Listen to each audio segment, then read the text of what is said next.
So,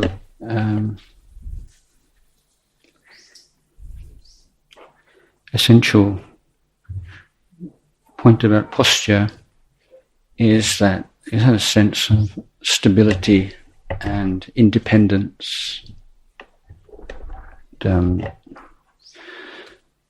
One of the things we are investigating in meditation practice is the relationship between body and mind, and initially see that the posture of the body affects the meditation process.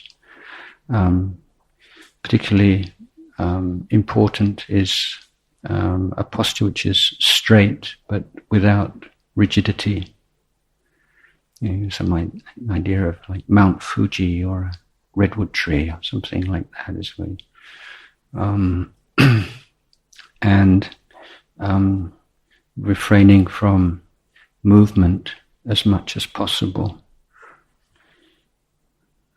The sense of inner self-reliance and independence that will arise as a fruit of meditation is we prepare for that by adopting a physical posture which expresses that. Not leaning against anything and trying to develop a posture expressing alertness, interest in the present moment, interest in experiencing this body and mind as they are right now.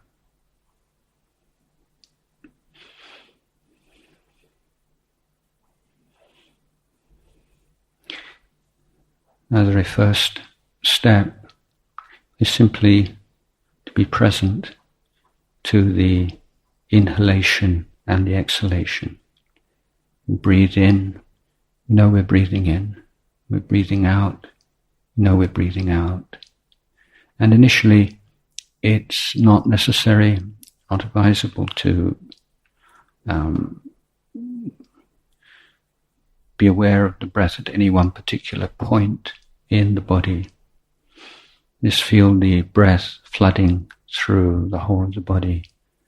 Just feeling the breath as if it were, as the in-breath comes into the body, feeling it through the head, shoulders, arms, torso, legs. Just feeling as if the body was a balloon.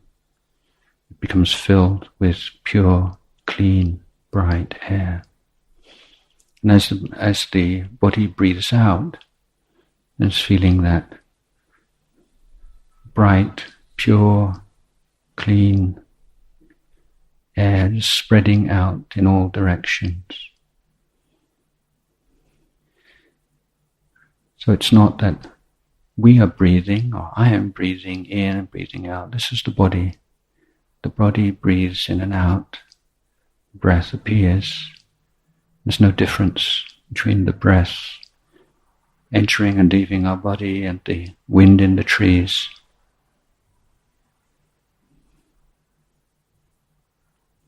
So bringing that quality of attention and interest to the sensation of the breath, not trying to manipulate the breath, force it to be any particular way, but using it as a vehicle for this alert, wakeful consciousness.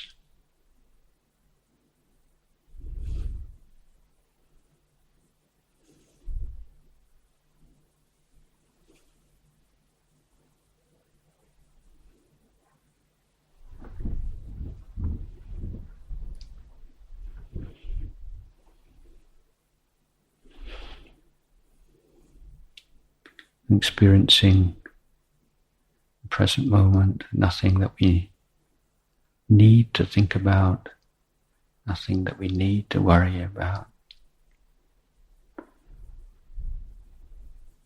Being present with the nature of body and mind as it appears right now.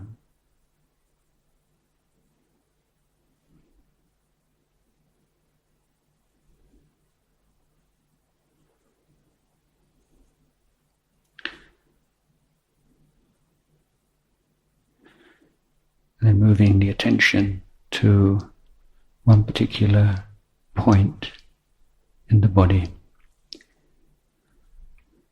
in which we can sustain this alert attention on the breath. This may be within the nostrils itself, at the tip of the nose, at the lips. It's not important exactly where, but this is our place of work. We will do the work of awareness, developing a clarity, strength of mind.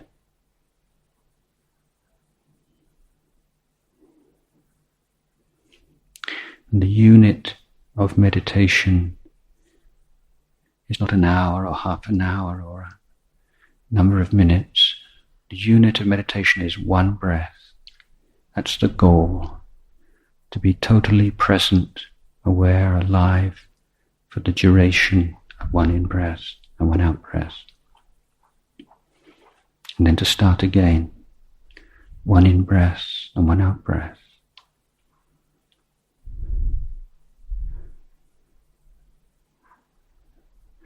So an analogy would be of a doctor treating patients, a long line of patients, all quite similar in appearance.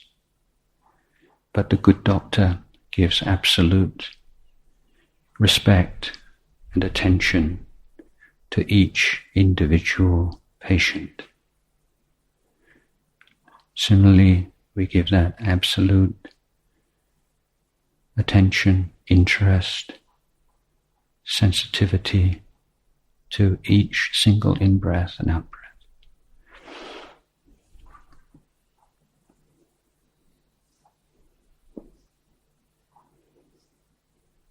So we're not concentrating upon the breath or trying to absorb into the breath,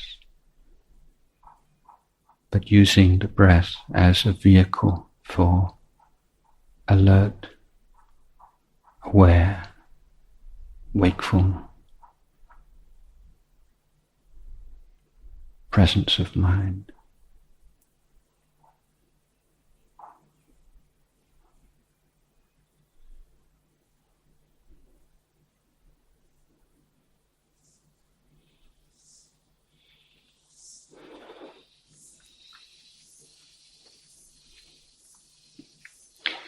And if the mind is free, even for a short period, from intrusive thoughts and memories, observe closely how naturally, spontaneously pleasant it is.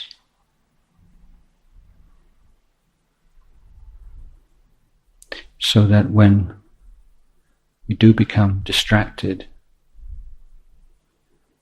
the mind returns to the breath not as a chore, but because it prefers to be aware of the breath, chooses mindfulness over distraction.